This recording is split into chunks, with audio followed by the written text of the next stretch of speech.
Okay, good morning everyone. Shalom Aleichem. We're continuing Sefer Ahavas Yisroel.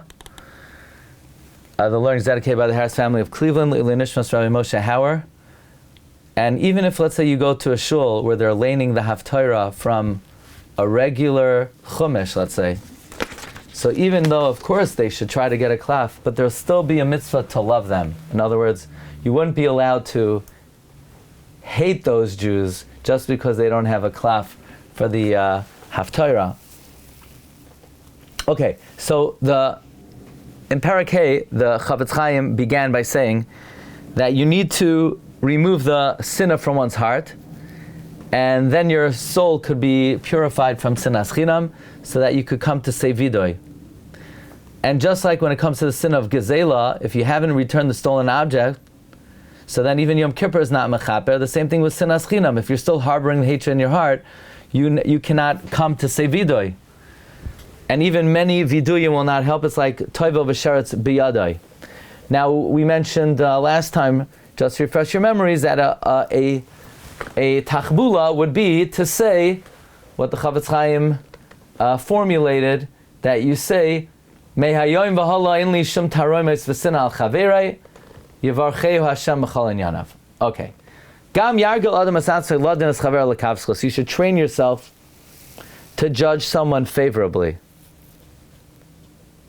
Uv'chol maseh she'asa ha'adam. And whenever somebody does something, tzarich lechapes alav schos. You should seek out some kind of redeeming factor. She'ulai b'shgaga asa darazeh. That maybe they did it b'shoigeg. Or maybe they already regretted what they did. In other words, if you see someone do something wrong, you should think that they did it inadvertently, or okay, they know they did something wrong, they probably felt bad about it. And Mamela, you remove the hatred from your heart. Chazal teach us, if you judge your friend favorably,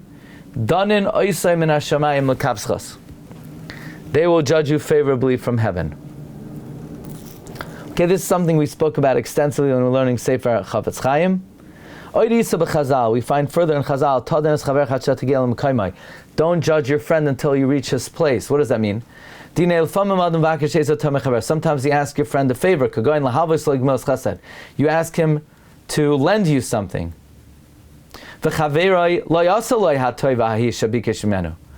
And your friend did not accede to your request. Don't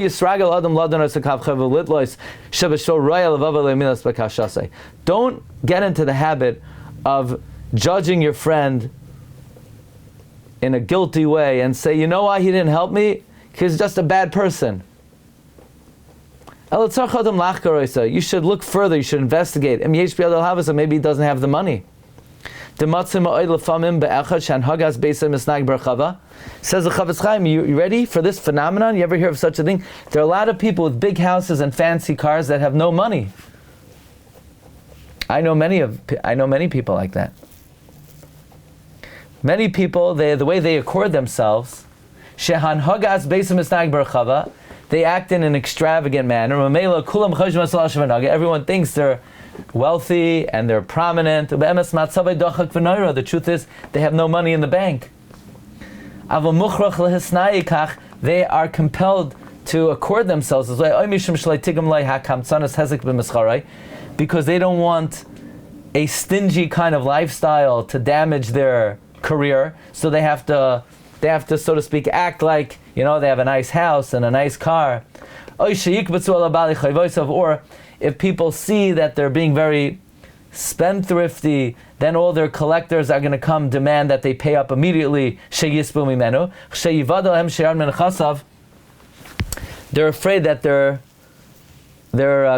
debtors are going to come and they're going to collect from them if they find out that they have fallen into hard financial times. Or maybe if they act very stingily, they're afraid they won't be able to buy on credit anymore. Or let's say they have to marry off a son and daughter, and they need to have a nice house and a nice car, so that they get a shidduch.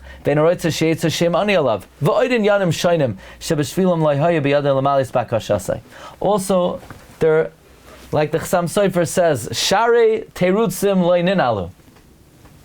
Chassam Sofer writes, the gates of answers have never been closed. In other words, there are a million excuses you could come up with why this guy couldn't help you out. So,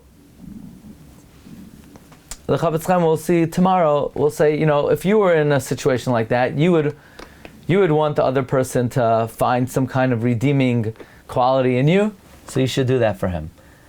Have a good day, everyone. Bracha v'atzlacha.